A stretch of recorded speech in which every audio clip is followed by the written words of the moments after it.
So, welcome back, everyone. I hope you are sufficiently refreshed, recaffeinated, and alert. Thank you, my assistant. We have questions from people online. I hope there are questions from the audience and comments. We have a little time now to have a longer discussion with our esteemed panel. So we're going to allow around an hour for this. And after that, we have a champagne reception and the posters. So you're all very welcome to attend both of those. I think we have our first question from our online co-chair. We do. Kerr. We actually have two questions, one from him and another participant. So from Kerr is actually, can any of the speakers provide a specific example of barriers they face to establishing the public-private collaboration and partnerships needed to address these huge challenges?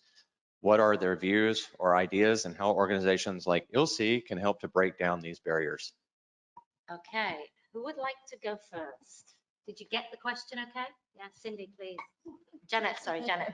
So I can give one that happened a few years ago during two presidential administrations ago. It was work with Partnership for Healthier America, and that was fantastic. So what happened was a large store, I guess, I don't know if we could name them, I guess we can, Walmart, was able to encourage standards for the foods that are sold in their stores. And it was kind of like stealthy, but it was in partnership with the Obama administration and Let's Move. And that had a huge impact. And I believe the standards are still there for the foods that they sell. They also did a lot of work getting sugar sweetened beverages taken out of schools at certain ages. I believe the elementary and middle school ages. So, I mean, we would love to see more partnership. I think in our last administration, as far as nutrition, we kind of stalled. So would absolutely love, just speaking from the US, to work more with industry to make healthier environment. Thank you very much. I think if I look back during the past 2 decades, from our experience in Thailand in terms of the public-private and people partnerships is one of the key elements. I can give you one example, as my colleagues from Latin America talking about the school feeding, because in Thailand we also have a school feeding and also school milk program funded by the government. In the milk, we call milk board or school feeding board. We also have the representative from private sectors, from farmers, dairy farmers, to join us with the governments and also other stakeholders. Because we know that when we're talking about real actors, real producers, apart from farmers, producers, and the important part is the private sectors, because they are the one who produce, the one who investing. And that's why during the all process and decisions, we need to get them involved and get private sector take responsibilities. Because we know that the government just gives you the guideline policies, but in terms of action and implementations, the private sector need to show their responsibilities. And that's why in terms of nutrition issues, in terms of food security issues, I talk with colleagues, sorry to mention, like Ajinomoto, because they are in Thailand for a long time. And we need to talk with them, or they also need to talk with our colleague from Ministry of Public Health to make sure that all the, let's say, in terms of, for example, like food labeling that you show, we need strong support from the private sectors to do the work. And that's why I think the public-private partnership is one of the key elements, one of the key drivers to bring all the issues to have a real impact and actions at the ground level. Thank you very much. Maybe I would like to add that the beautiful of the food system approach is all we are all part of the food system, including the private sector. We have some example in the development of FDG, food-based dietary guidelines. After the development of the FDG in Ecuador, we talked with the milk sector, dairy sector, to include the FDG into their policies to promote the healthy dailies, for example, milks and daily skim milk, etc. And that is part of our activity. For us, also private sector is important. It's a part of, is a one of the actor of the food system, and we need to work together to reach the SDG goals. Thank you. Actually, I'm just gonna complement what has been said because I fully agree, and I will go back to what I explained earlier with the food system approach.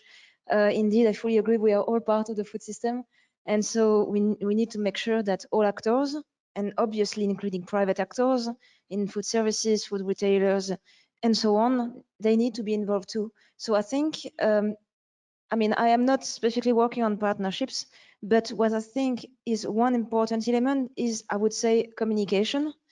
The objective needs to be clear, and these actors also need to see that, first of all, they have a big role to play in this transformation of food system, and they also need to see also the benefits for them. And I think all of this comes from communication. I believe that it's fully manageable and achievable, but it will be the case only if everybody is on board. So, Thank you. I think just to add to that, one of ILSI's real capabilities is the ability to bring together a state of the art of the science and to disseminate that in a very clear way. So that, I think, is another additional benefit that we could have. Michael, do we have any more online questions? So this is this is not so much, I think, a question, but more of a comment and maybe request for elaboration. They said changing to plant-based food is perhaps with some amount of animal foods. It's better for climate change, and they would prefer food grains which require less water and land for production. Anybody want to start with that? Okay. So it's a comment around plant-based food. I believe it is a comment, but maybe there's some. I wonder if, you know, when we're weighing up the issues of food security and the protein deficit, then while we're trying to encourage plant-based food in one level, we might also be creating some issues on another level. I don't know how you guys think about that. all right. So on this question on proteins, this is again something, one of the pathways that we are developing, alternative proteins. First of all, I would say that the objective is not to say to people, stop eating meat. Meat is important for health too. The issue that we have to tackle is the overconsumption of meats. I'm speaking about the EU. I don't have enough experience for the rest of the world, but for the EU, we need to address the issue of the overconsumption of meat. How? Maybe by diversifying our diets, and it can come through alternative proteins such as plant-based or insects. Even through insects in Europe, we are not there yet. It's going to be complicated to make people eat insects in Europe because of cultural reasons, because of social reasons, and so on. But plant-based, algae, for example, these are sources of alternative protein that exist already, for which we might need more knowledge, a little bit more communication, and to just make them a little bit more accessible, available to people. I'm talking now about the products. People do not eat proteins, they have a diet, they eat products. So all these products need to be a little bit more, yes, accessible and available. That is the role of the food environment. I won't go into the details, but yes, I would agree that alternative proteins is a very interesting subject and it has a bright future. And there is quite a lot on research and innovation that we can still do about that.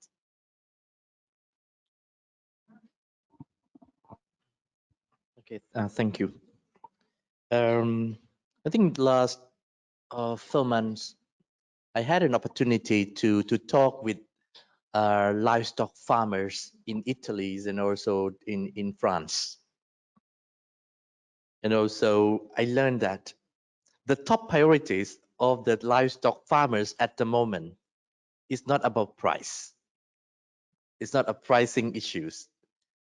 But their worry right now is about the impact of climate change that have an impact to their sectors.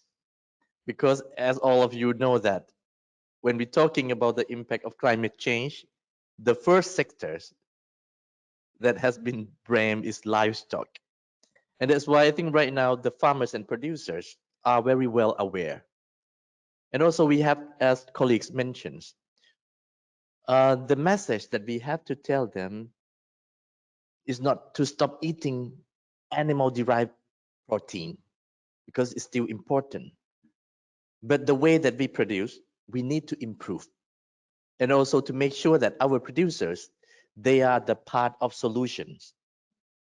And we need to give them options, solution that they can produce better and have less impact for our planet. And that's why I think the key issues is here, how to help them, how to support them to make sure the option that they will use it for their productions can also sustain the sectors in the future. Thank you very much. Yeah, I would like to add some ideas from the consumer sides, because we need to create awareness about the sustainable, healthy diets in the consumers. It's so sad when a child think that eggs, for example, come from the supermarket. They don't know about the farmer. They don't know anything about how the food are produced.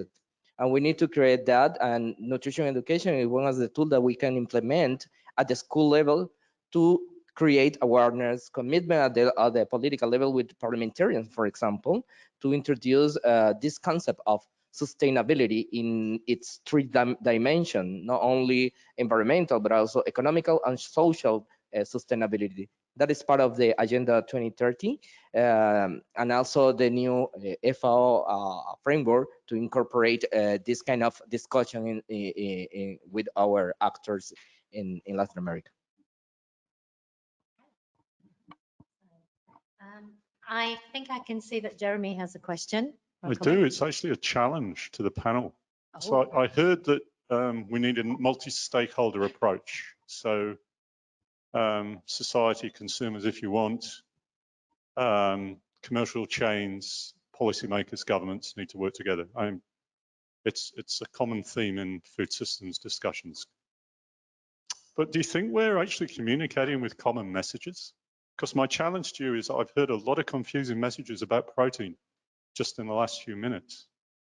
Alternate proteins. Is that the problem with the food system, or is it the consumption of foods beyond? Is it the protein that's the problem, or the fact that people like burgers or meat? Do you see what I think the message is confusing to people, and it comes across as a protein message. And you know, the modeling we've done shows that actually the protein argument is related to what comes with the protein or what doesn't come with the protein.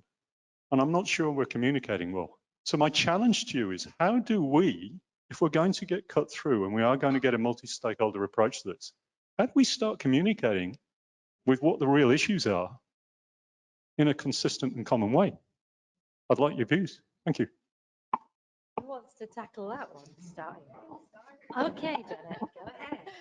I can just say from the US point of view and our data that we've done to inform the dietary guidelines is that almost our entire population except older Americans like gets enough protein. So under protein nutrition, isn't much of an issue. And as far as our recommendations for protein consumption, I mean, we recommend a dietary pattern and we have different varieties, and our main dietary pattern, has meat in it, of course, different types of protein.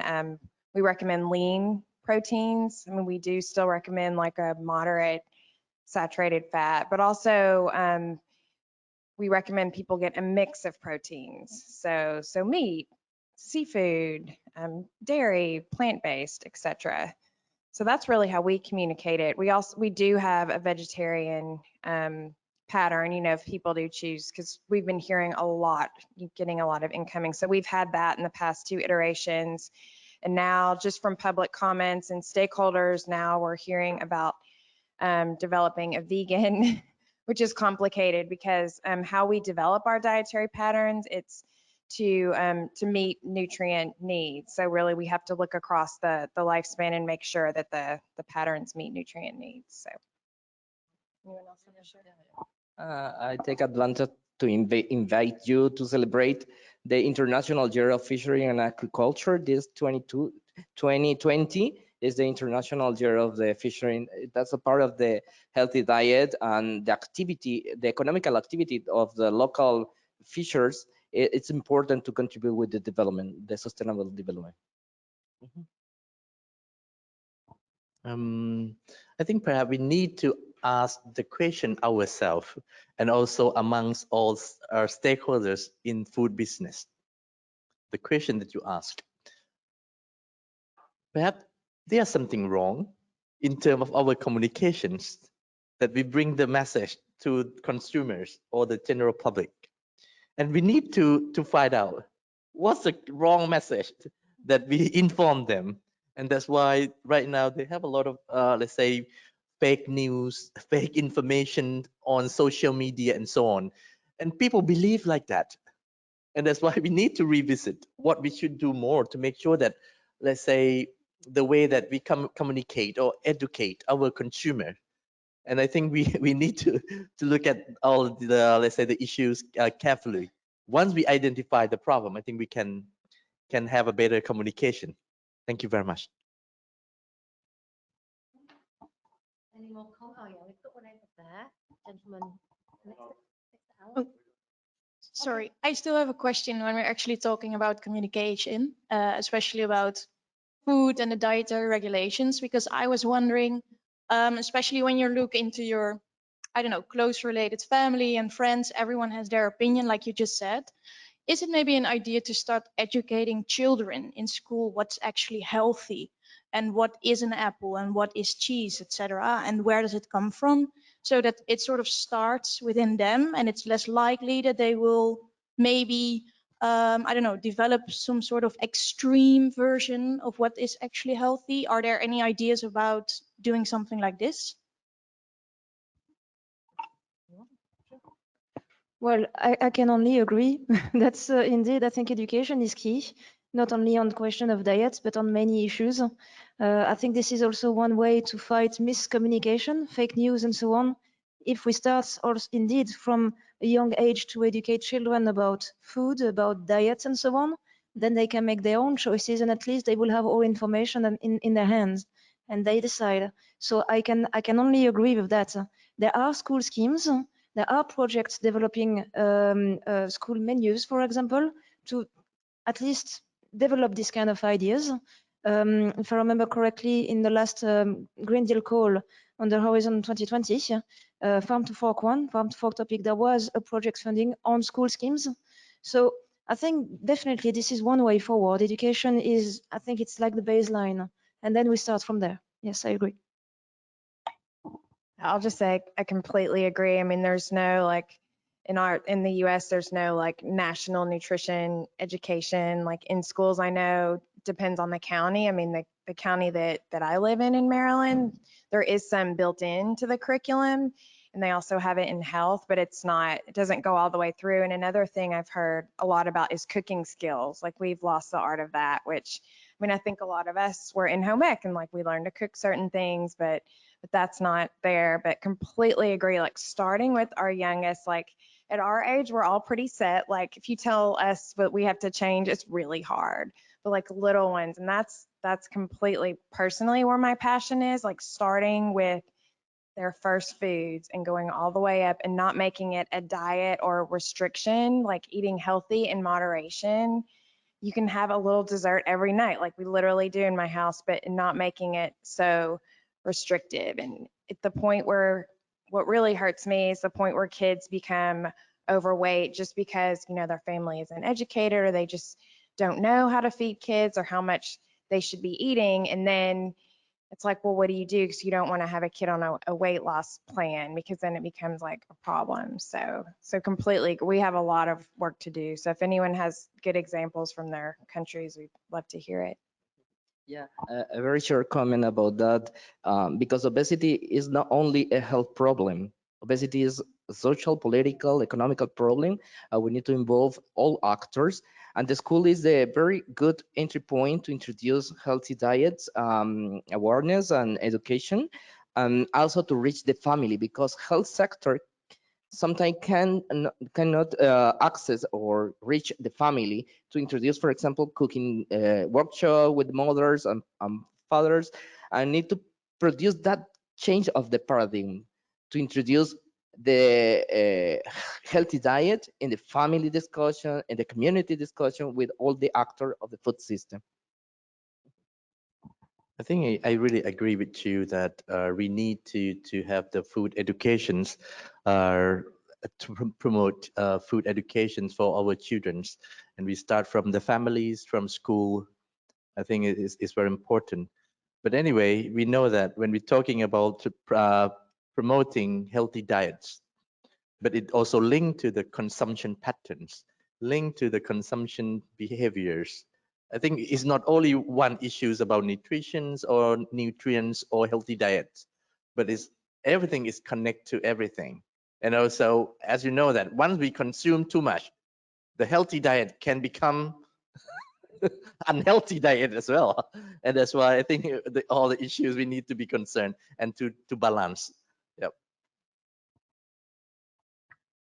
Thanks very much. I just add to that, in the UK, we've published something called the National Food Strategy.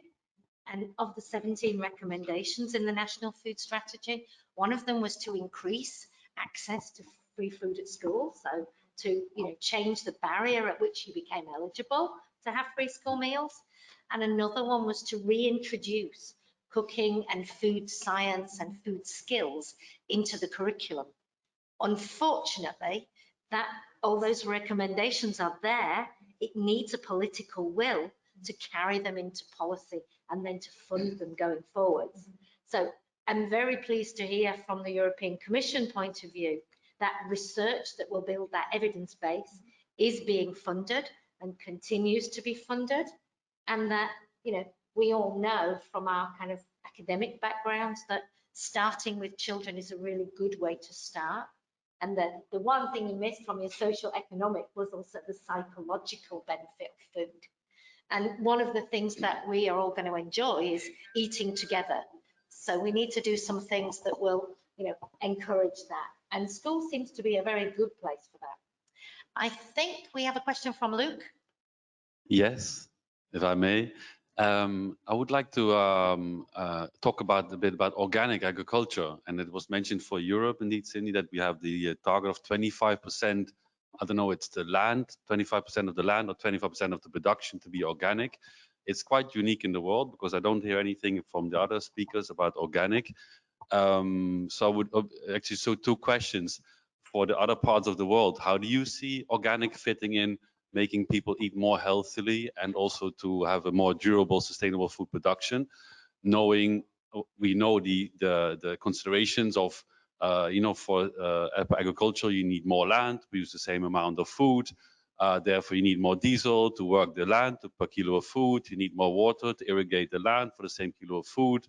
You don't need fertilizer, but you need other land to grow green fertilizer to fertilize your land. So there's many things to be said about it. So maybe from Europe, maybe Cindy, you can elaborate a bit still how come we came to this target, and also for the rest of the world, how do you see organic food production in terms of helping people's health and keeping this planet for a long time to come? Thank you. So let's start with South America and we'll go on Latin to America. world tours. Latin America. Well, agroecological agriculture is part of the local farming procurement or purchase from local farmer in the school. It has not only the benefit of use agroecological products, but also can increase the variety and diversity of food that the children is receiving in the school. Healthy, fresh, local, cultural pertinence, appropriate as a part of that they receive in their home, which is maybe different that in the past the school was providing in terms of school feeding. We have some examples in Dominican Republic. Last week we visited family farmers, which is implementing shadow home to produce his testimonial was, I triplicate the production. I can sell to the school, and my son, my kids are receiving what they are producing in terms of agroecological fruit, vegetables, and so on. I think it's part of the discussion. The family farmers are small farmers. The technique that they are using sometimes is agroecological without chemicals, and what we need, or what are the challenges that we need, for example, increasing the food safety knowledge to produce not only agroecological but also safety food to the schools meals.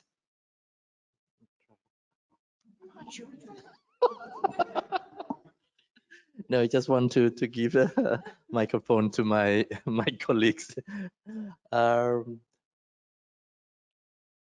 you look back 50 years ago, all foods and agricultural products that we have, I think we produce organically, naturally.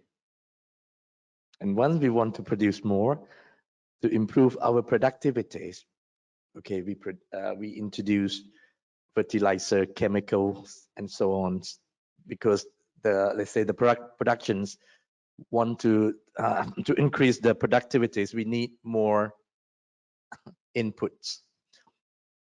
But anyway, regarding the questions, how it fit well with the other part of the world.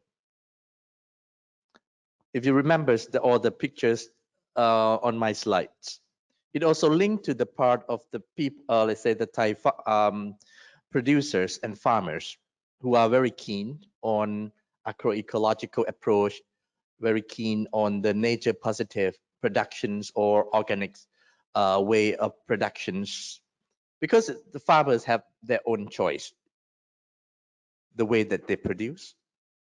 But in the meantime, we as a consumers, we also have our right to choose what we want to consume, because the product is everywhere on the market, on the supermarket. You can see one side labeled as organics, and the other side, we sure that all of those products are safe as well. And that's why we need to give the right to consumers and to our producers. Because sometimes when I remember last few years ago, when the Thai government would like to convert everything to be organics, and people start shouting to make sure you can, because otherwise when you change something immediately, you can create another problems, or even though can bring another issues of food insecurities, or the productivity is dropped. And that's why, to make sure that we really, all the, let's say, policies that we're going to implement at the country level, we need to think carefully.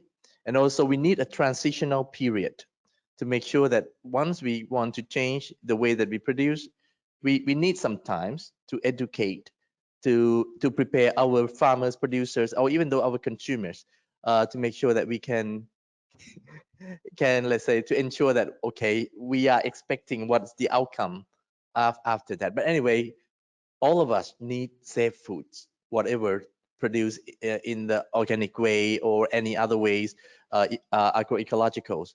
But at the end, we need safe food for all and nutritious food for all. Thank you very much. Just say I'm not an expertise on organic products, but what I do know, in the US, we do have like a label that is allowed on foods. It has certain criteria that is regulated. As far as saying that it's beneficial to human health, we have not sent that message. I don't think we have the evidence from what I know. I know 2 dietary guideline advisory committees ago, that was the 2015 process, did a scoping review. And at the time, there wasn't evidence to say that consuming organic versus not organic was healthier. So. All right. So what you need to know is that behind the Farm to Fork strategy, there is actually a lot of services who contributed to drafting this strategy. On our side, we worked mainly on ensuring that the role of research innovation is indeed here in the strategy. But unfortunately, I have no idea how they decided to come up with this percentage on organic farming, so organic production. So I have no idea, but I will write it down and I will ask my colleagues in DG Agri. I will send you the answer. Brilliant. Thank you. I think we've got a gentleman in the middle row. Yes, thank you. I liked the presentation by the four of you equally well. I had a notion you're focusing on the developments in the future, 2030, 2050, etc. The big challenges that I take out from your messages is we need to have enough food security. We need to have good food, so adequate nutrition. Of lesser importance, I hear it only scarcely, is food safety, the third pillar among our food, which then challenges me to ask you, is food safety getting lesser momentum, or should we refocus or reprioritize our efforts around food in order to make the optimal choices what we're working on? This may have consequences for food safety, even though I make my own money on food safety issues, but that's only secondary. And as a second part of this question, wouldn't that call for an introduction of the concept of risk-benefit assessment in our total equations, especially with respect to, let's say, organic, yes or no? What you say just a minute ago, there is no data that organic is better for human health than normal food or normal. Okay, you know what I mean. But yes, could you reflect on this, whoever wants to pick it up? Who wants to start? So on food safety, I can reassure you, this is one of our 10 pathways. So all pathways are equally treated. Sometimes in practice, when we develop calls for Horizon Europe, for example, it might appear that some are have a bigger share of the cake than others. And I can tell you that food safety is right placed for that. So it is one of the main pillar of our work. We have calls on food safety pretty much every year. So no, it's definitely funded and it's definitely researched on different aspects related to food safety.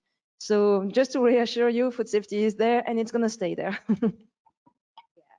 Yeah, completely agree. And from the US, I had a whole slide set on the healthy people, food safety goals and the accomplishments. And since the title of this was, looking at health, but absolutely, I mean, the US government, we have an FDA colleague here who I was just chatting with, USDA, CDC, there's a ton of work that they all collaborate on food safety. And for the dietary guidelines specifically, we don't review the evidence because it's covered. It's one of those like big areas that's out of our lane, but we absolutely, in every edition of the guidelines, we refer to it. And we have several healthy people goals. So thanks for bringing it up. Yeah, actually, I think that two new pillars in the food security framework: availability, access, consumption, sustainability, but also food safety and sustainability. I think is part of this framework of the food security, because food safety is part of our of the work that we are doing in all of area, not only the production, because also in the consumption. With the children at the school, for example, we need to educate about the food safety practice at home with mother, etc. Very important. I think this issue is really obvious, that the food safety is always a priority, but it just only, let's say, we know that when we're talking about food, it's up to the situations, or it's up to the, let's say, the momentums at the moment. Perhaps, let's say, for example, like last year, when we have a UN Food System Summit, perhaps the issues of food safety people don't address much, but we know that it's there. It's very important because we need to produce safe food. But anyway, sometimes we may focus on let's say environmental impact more, and perhaps next year the other new issue may come. But anyway, in terms of the, I'm sure that, as colleagues already mentioned, is always as in the food system, in food business, or even though at the government level, the food safety is our priorities. Thank you very much. So Connie next, then the gentleman from USDA, and then Alan, okay? So I want to take the conversation back to children for a minute. We were talking about that earlier, and talk about this effort that's underway called Bond Kids. It's being sponsored by NIH and Academy of Nutrition and Dietetics. So it's US focused, but it's got a global perspective. And the idea is to take attention not just for the first 1,000 days, but for 8,000 days, and the efforts on school-aged children. And so I learned from being involved in this process, there's no criteria for evaluating effectiveness of interventions in school-aged children. So the most common intervention around the world is school lunch, but there are others, and there's no metrics to say, was it successful or was it not successful? So there's several working groups identifying what is the basic biology for the needs, what are assessments that we could use in schools, school-aged children, and then hopefully that would be available to have everybody's programs know what to look for and how to evaluate it. So it's going to come up with practical things like numbers of sick days, or, you know, things that most places could do, but that's coming. That's fantastic. That's great. Anyone have any Yeah, comments? it's a long-term intervention, and knowledge, aptitude, and practice can be part of the indicator to know the impact of the nutrition education. Obviously, the lost weight is a more slow indicator to be changed, but it's really nice to think in the importance of the school-age children intervention as a part of the action that my colleagues always mention in his presentation. No? I No? agree. I agree. Very good. I think, Connie, what you're suggesting here is a nice ILSI activity to come up with some criteria. Okay, I'm going to hand to my colleague from USDA, I think. Thank you. Yes, regarding food safety, all the panel gave the right answer. I wanted to say, though, that we heard an excellent talk earlier from India about supplementing food with vitamins and other nutrition, and he showed us systems. And for any new food, this is an opportunity to make a safe, hygienic system that's cleanable and monitorable and surveillance. And so this goes hand in hand with food safety. And I don't know if you want to comment on that, but. Yeah. Okay, I think that's a really valuable comment. Thank you very much. I'm going to go to Alan Bubis. So I want to be disruptive here, because I think we're in a crisis situation, and it's going to get worse before it gets better, if it ever does get better. And the speakers this afternoon have been trying to address this. So this concept of safety really worries me, because the view we're hearing is there's some absolute benchmark of safety. There isn't. There's always some uncertainty, and it's a luxury we've afforded in the developed world up till now to set a very high bar for safety first, and then talk about food security after that, because food has been ample. In fact, we've got too much of it, or have had too much of it. But as we get into the business of food security and major problems in food security, we're going to have to think about trade-offs, and risk benefit then becomes really important. And this concept that let's set a really conservative safety value first, then think about whether we can feed people, I don't think is going to serve humanity well in the future. And as I say, it's a radical perspective, and it's not held by many people, but I think we should think about it. Would anybody like to comment on that? Yeah. Maybe one quick comment on my side. I do agree with that. I think food safety and food security goes hand in hand, or it's like two sides of the same coin. I think if I can, I like to do some kind of parallel with the notion of sustainability. We often made the mistake in the past to focus more on environment or more on economy or more on social, while we should have moved on the three pillars together. Otherwise, it's not working. So I agree. I think now that we are in this situation, if the war in Ukraine, we start thinking and worrying about food security, and fair enough. Now is maybe the time to actually think about all these challenges and try to find, let's say, some kind of solution. If something like this exists, it's going to be a challenge, I know, and that will actually include all these different aspects so that we can move on all these different points together. So I agree with your comments. Yeah. Just say one example of what I think you're referring to is the issue of like seafood and over farming. Does that relate a little bit to what you're like seafood intake and over farming?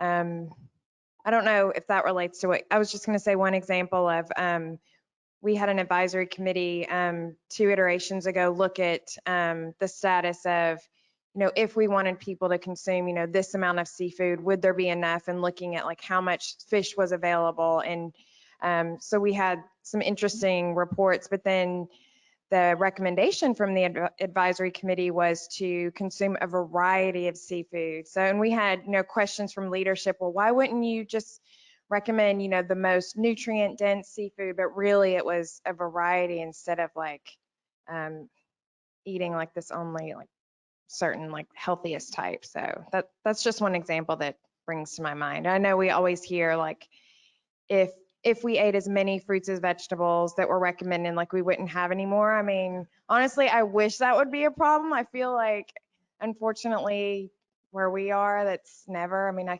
would love for our fruit and vegetable and whole grain intake to go up.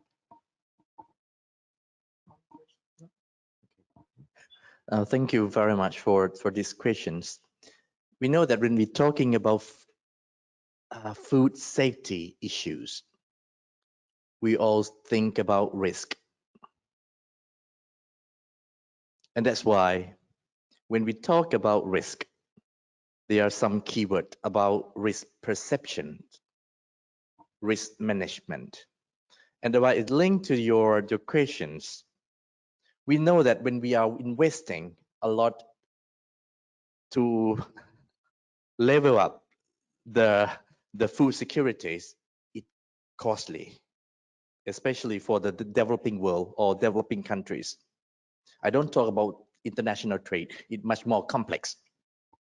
But if you look at in the developing countries, we know that when we want to manage the risk, once if consumers have some certain level of the risk perceptions, and they say that, okay, they can get along with this level, I'm sure that we can have such a kind of national standard, even though we have an international standard. But anyway, at the national level, among all the experts, can discuss what level that we need based on the scientific evidence or any risk-based evidence that we can discuss among us. But the other side, once we know about the risk, we know about the food safety issues, we also can discuss about the risk management, because there are several options to manage and reduce the risk.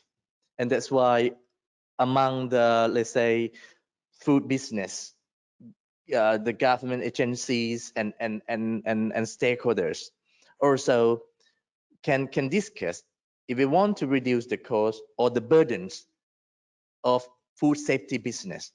Perhaps we also can talk more about the risk management. And that's why I think there are several components that we can manage the safety issues. Thank you very much. Maybe one example from Latin America is when we was in the lockdown because the COVID, the school feeding program moved to a new schedule, new manner to provide food through the food basket, and they were asking about the food safety recommendation to ensure that the food in the food basket were safe for the children. And then when the school returned to the presentiality in this new phase of the pandemic, they were asking also about the food safety recommendation to prepare food in the school. I think it's very important to discuss the food safety issue at all level, even in the political level and the practical level at the school feeding program, for example. Okay. Do we have Michael? Okay.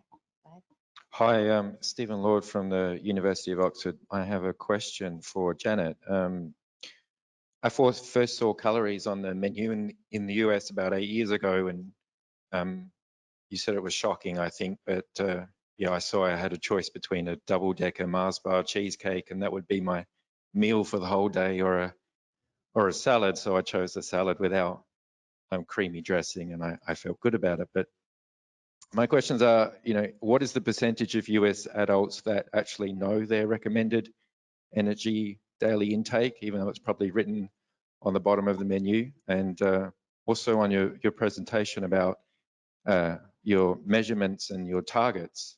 I mean, overall, I think you talked about obesity, but are you succeeding on those targets, or are you diverging away from them? And what is the scale of investment across the US that is actually trying to, either succeeding or failing in reaching these targets?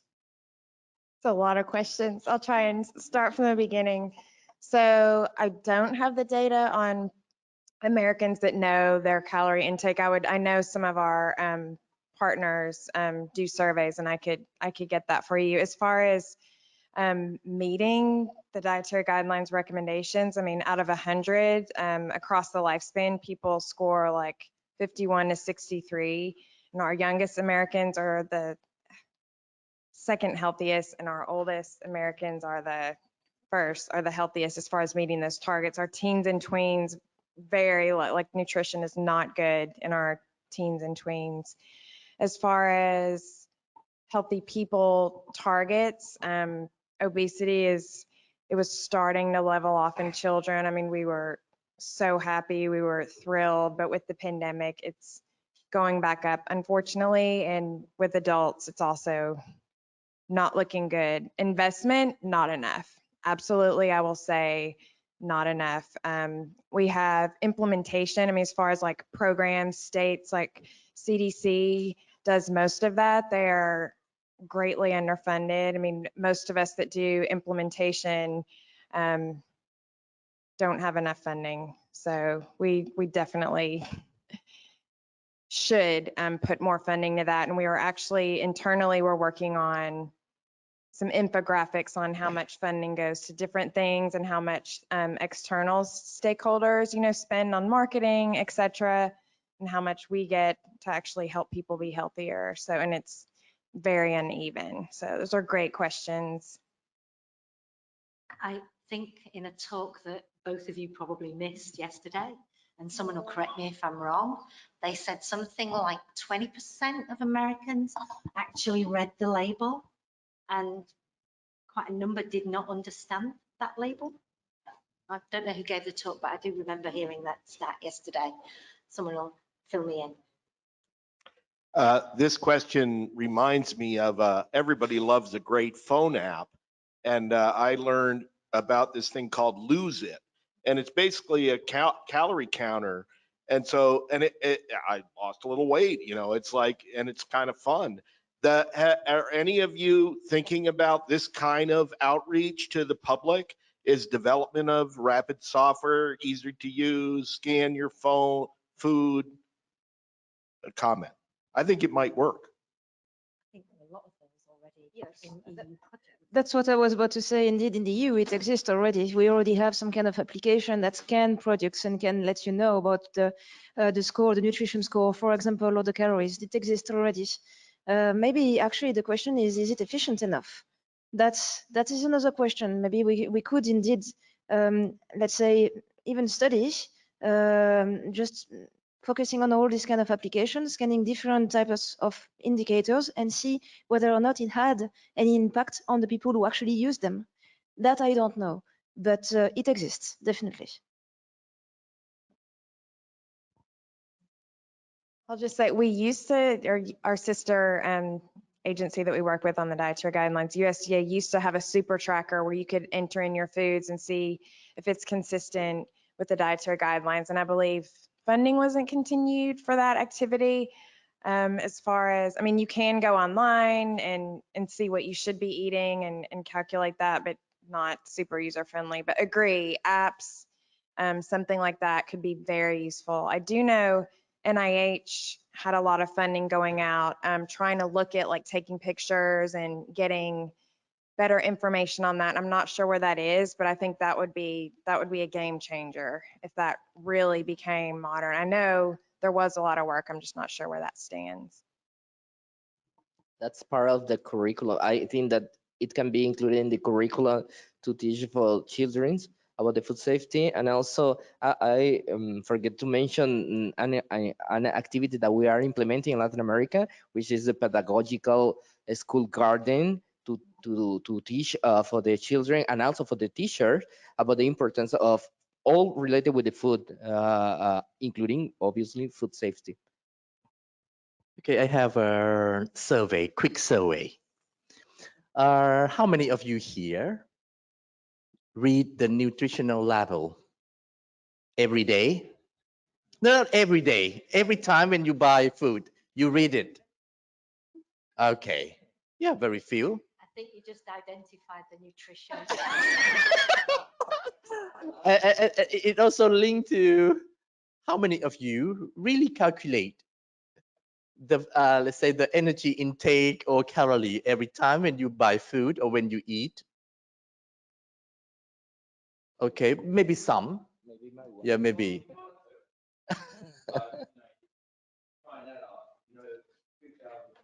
I see. Yeah, yeah. Mm-hmm.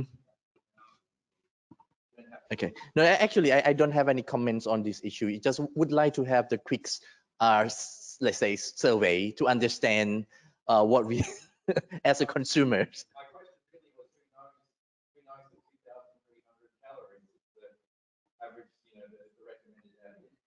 I think that's really a good point, Stephen. And I think, actually here, we are very unrepresentative. These are people who've come together because we're interested in food, diet, health, nutrition, safety. We are absolutely atypical of the population out there to whom we are kind of making recommendations and so on. So totally take your point. I think Jeremy's got the microphone. Yeah, it's to add to the survey. How many people in this room think consumers really care enough to have that information accessible all the time? And even if they follow it for a while, will they stick with it? I really think there is and I'm part of the problem. I think we look at this from our own perspectives. And if we look at parts of the world or back at the population in the 1950s, they weren't anywhere near as obese. Why? What was it that we were doing? What was it the way we were thinking? What was it about the price of food or the availability of food? Well, the UK still had rationing, so that helped. But I think I can give an example about labeling. So in Denmark, they had something called the Dutch Whole Grain Partnership, which was a public-private partnership, where they undertook labeling of food, and they came up with some new symbols, an orange label to say that this food was high in whole grain, a keyhole label to say that it also met the recommendations for salt, sugar, and fat. So you could have a double whammy if you have both of those stickers on your food. You could have just one of them as whole grain. It did increase the average intake of whole grain in the population significantly, but it did not have much impact on low socioeconomic consumers, so consumers with a low SES background. And I think we've heard over the last couple of days that things like obesity are not evenly distributed in society and have a biggest impact on the poorest people. So even an initiative like that with great backing, government backed it, their Food and Drink Administration backed it, the supermarkets from low-level supermarkets right through the high market end, all carried the labels. all place the products in prominent places. So they did all those behavioral things to make it easier. They looked at the price points and so on. They did not change the behavior of the people who needed it most. And I think that's something where it kind of follows on from your point. I'm sorry to take over for a moment, but it's the behavior we have to make easy. And I think while we can make all kinds of recommendations, you can lead the horse to water. You know, we had Jamie Oliver, and then we had moms pushing burgers and fish and chips through the school gates. So those things have to go as co-creation, aimed at and done with those people who are going to benefit most, I think. I think there's another comment coming up, or a question. Jeffrey? I'm going to try to squeeze in a three for two comments and a question. So just a quick comment on that labeling topic. We have had a conference a couple of years back with including a representative from the Australian Food Agency. They had a psychologist on their team, and they looked how they went to stores and did videos. How long did people spend reading labels? And their conclusion was, on average, 0.6 seconds. So maybe they're fast readers in Australia, but I'm not sure how much information you can get in 0.6 seconds. So yeah, so you have that question. One quick comment on the food safety issue. So in Southeast Asia, one of our biggest problems is data, right? We don't know what's out there in the market. We have a lot of street food. We have open air markets, and it's very rare that you have surveillance of the pathogens. There's a recent study in Cambodia that found more than half of the fruits and vegetables were contaminated with pathogenic levels of bacteria. But tomorrow we're going to have this food safety session, including some new work on sensors for near real-time detection of pathogens. And so coming back to Alan's point, there may be some technological advances that are going to help us move a little bit on the safer side. So it's also an advertisement for tomorrow's session. And the question, coming back to the point that Honorable Tanawat made on the food system summit, last year. So there was a really good science program around that developed, but the implementation is the hard part. So how to translate that science to the different parties, because different parties have to do different things. Farmers have to do something, and farmers for the same crop in different parts of the world have to do something different. So there's so much complexity in translating. First of all, there's some scientific issues to be resolved, and second, translating the science we think we know now to actions that individual or entities can take today to move in the right direction. So what do you recommend to help in moving those things in the right direction in terms of translating some of those lessons from FSS 21?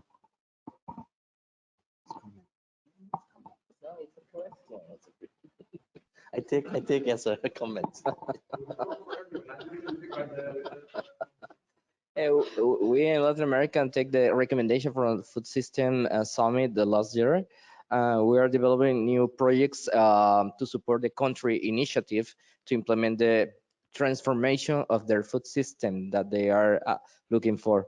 Some of the transformation that they are proposing, because the summit is of the countries, is to include, for example, the agroecological as a part of the production, the food labeling, as you mentioned, the time that people use to read the food nutritional facts, which is the table behind the product, is very short. That is why some countries are moved to in front of the package labeling as a warning labeling. My colleague from Mexico, for example, has mentioned that this complex policy need a complex implementation also. We need to involve different sectors, not only health. We need to implement with the support of the parliamentarians, consumer, academia, and different actors to reach the goal that we are looking for.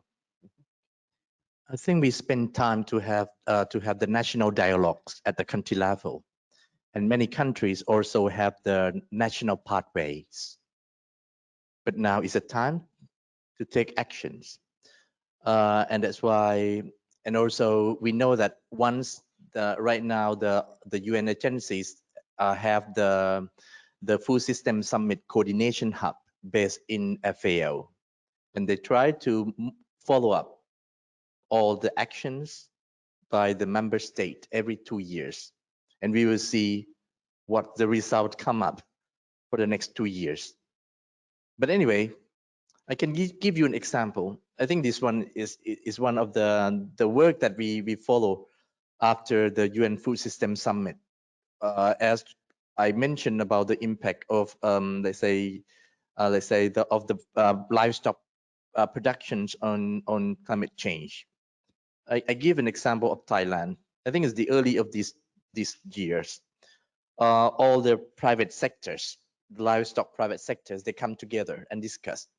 We need to do something because we know that the issues will come to the sectors, and that's why they agree with the universities to have the baseline for greenhouse gas emissions from livestock productions, and also they try to identify the solutions among themselves, even though we know that it's always the government come behind. Let's say always to have the national policy maybe is very slow, and that's why the private sector need to go ahead and do all the work that they can do, and then after that they can consult with the government what they need more.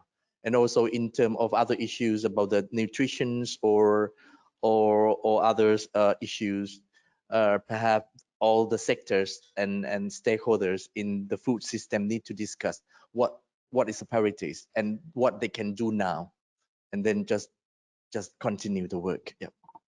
Let me complicate this. We need to include also gender approach, indigenous community discussions. We need to include resilience of the food system. There are a lot of issues that we need to address for the transformation of the food system. Not sure if this directly relates to what we're talking about, but just building on comments from the moderator and the gentleman back here about, are we meeting goals on added sugar? I mean, one thing, I mean, I've been working in this field for 22 years and starting with childhood obesity, and I feel like there's some like very small categories of foods that are really, I think they're causing a lot of harm, starting from the little ones. And it's really bothersome to me. And I would love to hear from folks, you know, that work in the industry, like, how can we do better? I know, am I just gonna get like, is this so bad in this room? I mean, we've got to help our children. I mean, it's really a crisis. So like helping them get healthier foods and I'll just say beverages, focusing on healthier beverages. I mean, there's some categories, are they really needed? I know it's personal choice, but I feel like for our little ones, they don't know any better. And the data that we've looked at for added sugars, it's the low SES, they are multicultural communities, you know, that are already obese, that are consuming like the most of these products, and then their children are consuming them because they don't know any better. And it really hurts my heart, because I would like to take all these children and give them a healthy start. So just a plea, and would love help in that area. I think as well though, and I think Israel might know this data better than me, but actually in Mexico, they've had a really big impact on obesity, and they haven't done it at an individual level. They've done it using tax. So they've managed to reduce childhood obesity by taxing heavily sugar sweetened beverages. Yeah. So it may be that you have to have a kind of political will to make that happen. They use the sugar tax in the UK, the so-called sugar tax, to fund school breakfast programs. That's now been stopped, and that money isn't funding those programs anymore. And so there are things that I think we can do as individuals, but that relate to putting a cross in a box.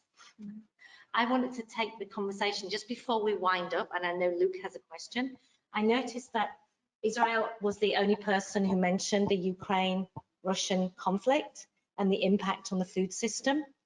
ILSI Europe had a webinar about a month ago where we brought together experts from the Food and Drink Federation representing industry and various actors right from Harvest Plus, looking at, you know, impacts on people in the developing world.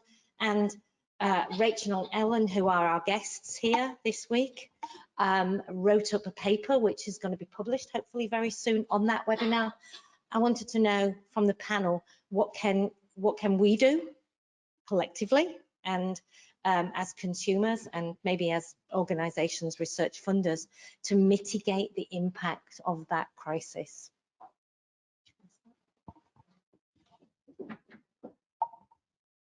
Yeah, well, I remember the Maximum Torero, our economic chief in HQ in FAO. His speech is about the impact of the Ukraine and Russia in food security, because the fertilizers or other input for the production.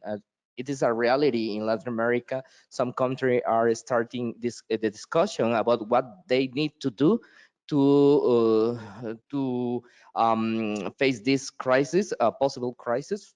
For example, in Peru, they are talking about the vouchers for increasing the social protection policy using food vouchers, or in cash or in kind. So different countries are implementing strategies to face or to prepare the population in this eventual crisis, because the conflict.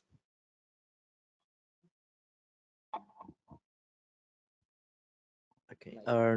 I think this crisis or conflict, it gives us the strong signal, very strong. We need to revisit the food safety policies at the country level. Several countries during the past decade produced less and rely on importing or imported products from other sources that cheaper.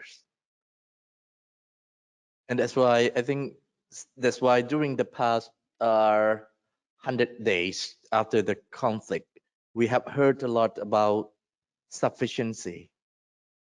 We have heard about sustainability and resilience, a sustainable and resilient food system more and more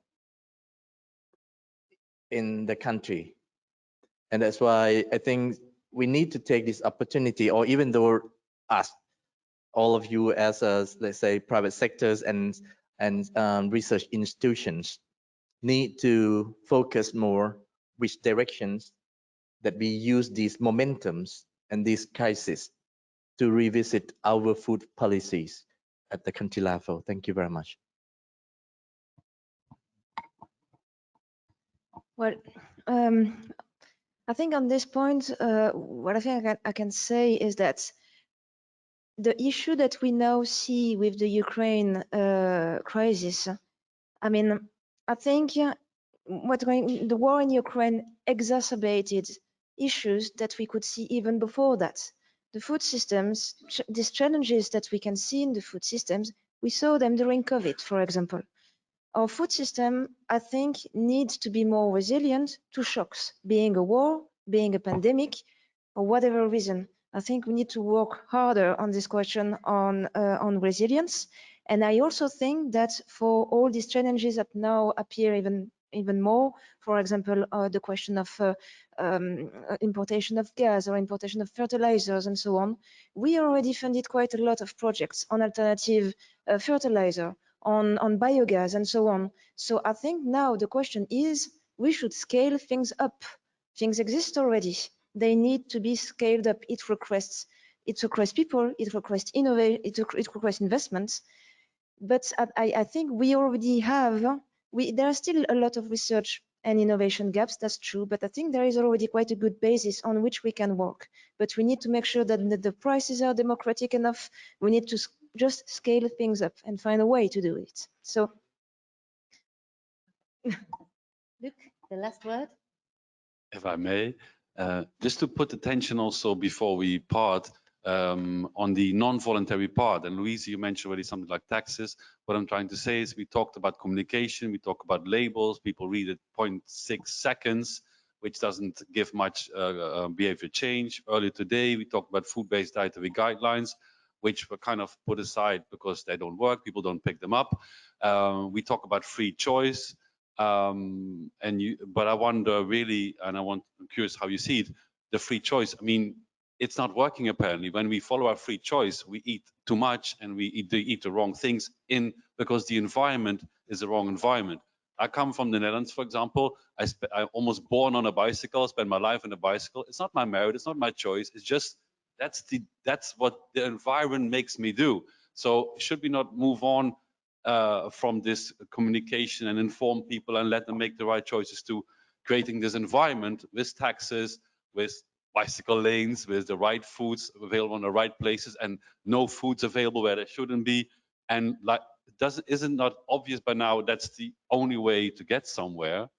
How do you see this, dear panel? Thank you. All right. So I think we need to work on both. I think that's I fully agree with you. Food environment is crucial. It's if we say to people, okay, you should eat more whatever plant-based proteins or products made on plant-based protein, but people do not have access to it, it's going to fail. So I fully agree with you. Food environment has a very important role, and that's why in Horizon Europe, on this notion of alternative proteins, there was a call in 2022 about improving the food environment to make sure that wherever people live, they have access to this kind of new products, and these products are accessible. So I fully agree with you, that's important, but I don't think we should give up on communication. I think we should continue working on both areas together.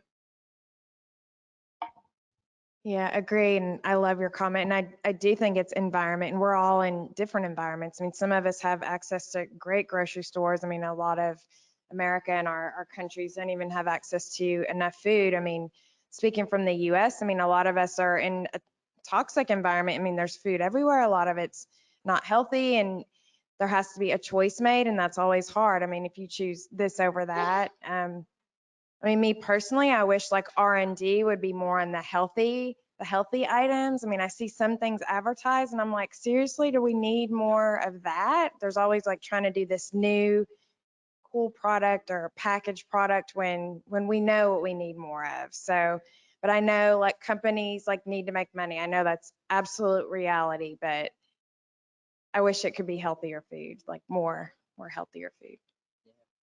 Actually, food environment is part of the food system elements with the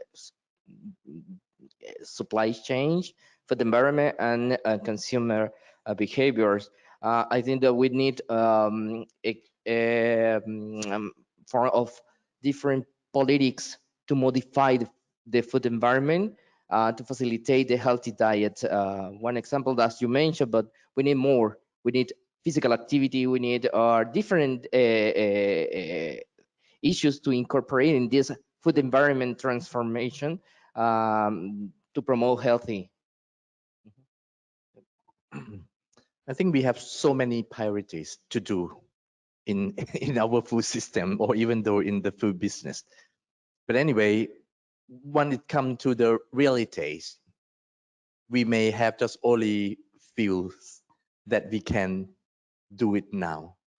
And that's why to make sure that our priorities fit well with the local need, country needs, and with the local condition and the situations of the countries.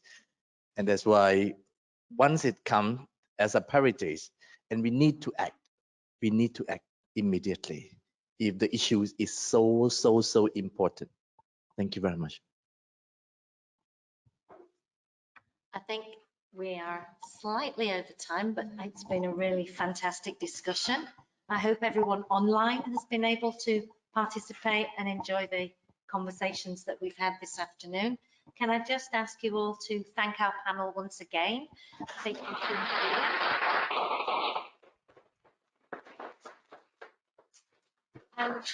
And can I remind you that if you step outside, there is a nice, very well-deserved glass of champagne and the posters. So, thank you. Thank you, everyone.